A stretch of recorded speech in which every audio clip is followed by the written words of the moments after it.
everyone. Welcome to our next episode, Vlog 2, with our new E46 M3 project car. In this episode, we are going to be doing a pre-check inspection. So we're going to make sure, we're going to check it out and see if everything's safe to bring it out on the track for the first time. We're also going to be doing a full mechanical inspection on all the elements, and this is going to help us with our build plan. So what do we need to do in terms of making sure that we have all of the right mechanical pieces in place and get a full understanding of the car. Of course, we don't have the vehicle history, so we're going to be going ahead and doing that.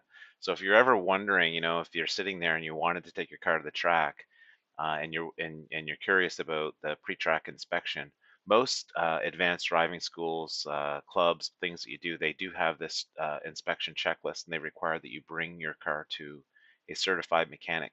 And this is to make sure things like your brake fluid has been changed out and it doesn't boil over on you and you lose all your brakes on the track, making sure your wheels don't fall off, those types of things, no massive leaks.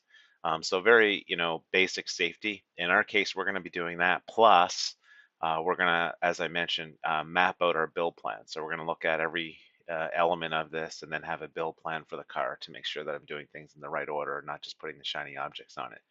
So let's check out Kirk's first response. He's my race car builder friend. Let's check out his first response here, looking at the M.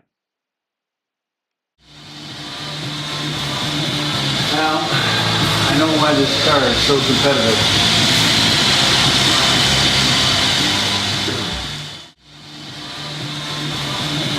Now, I know why this car is so competitive.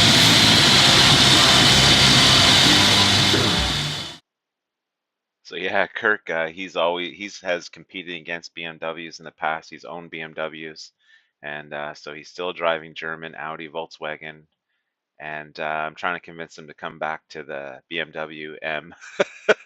So yeah, let's get right to it. So yeah, we started our inspection in the rear of the car, so taking the wheels off and actually starting with the tires themselves, looking at the tread and the wear, making sure that all the tires are wearing evenly.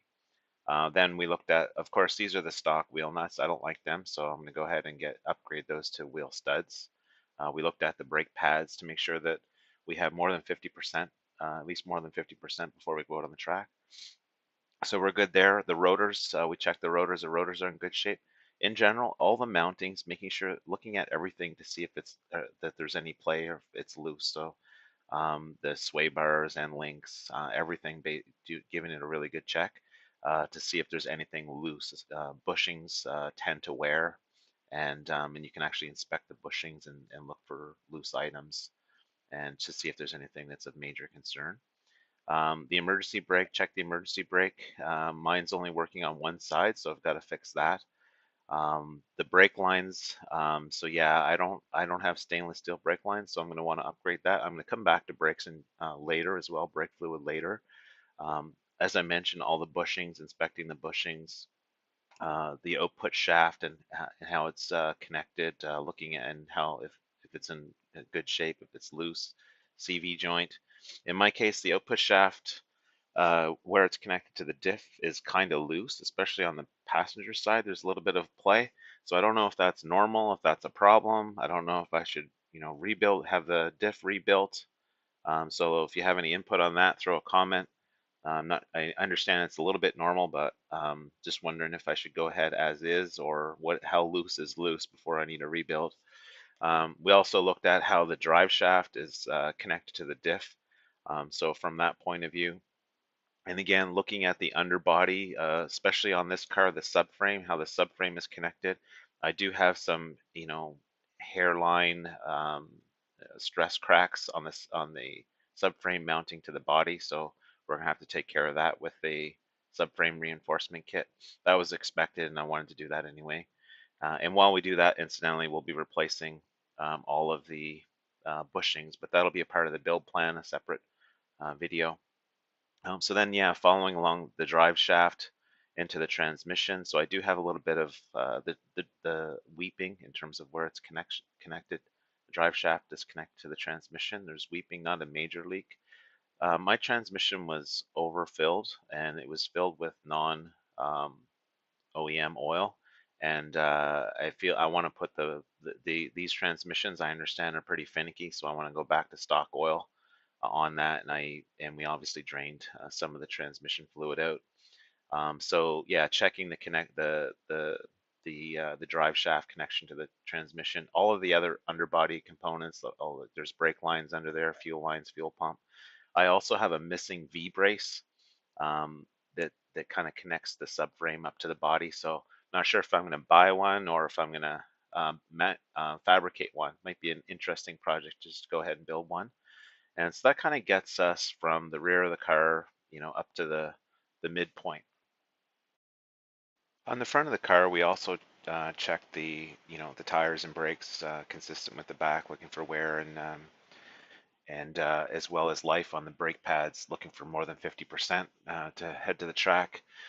For some reason, I have one stainless steel line on the front, so a bit of an odd beast. But yeah, checking all of that, lower control arms. I did actually replace the lower control arms. The ball joint was loose so I decided to just replace that. So that's been done.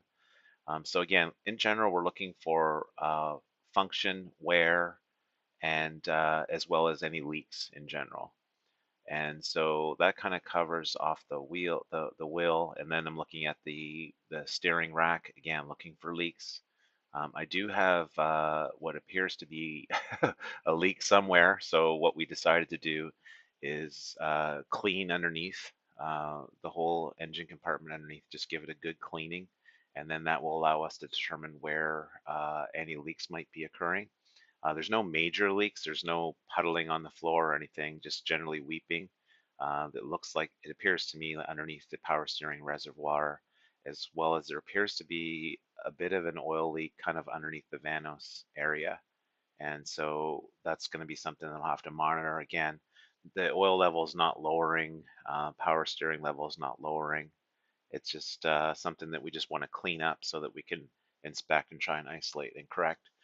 So in general, around the engine, again, looking for fluid levels, brake fluid level, looking for power steering fluid level, looking at the belts, just a general overall normal mechanical inspection.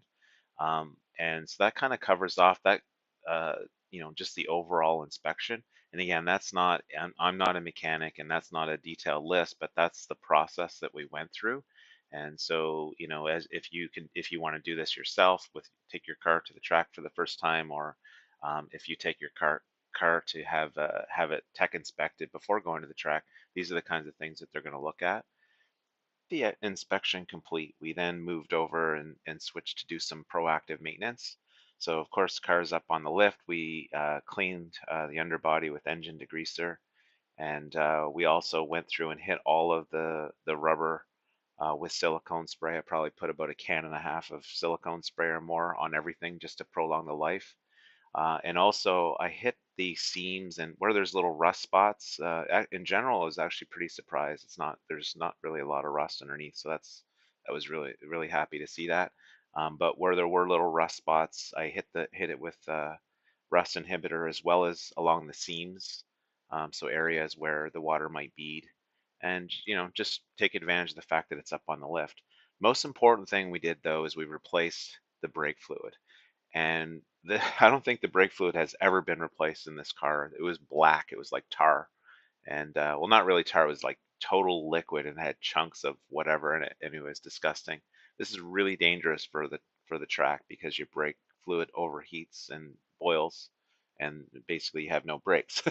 So we went and flushed the brake fluid out. I upgraded to red line, which is still a .4 oil, but it has a higher boiling point, and so therefore just a little more robust since I am planning on taking on the track. And so with the brakes good to go, the next thing to do is to shake it down on the track. So yeah, pretty excited about that. So stay tuned for a video on that, or it could be available. So go check it out.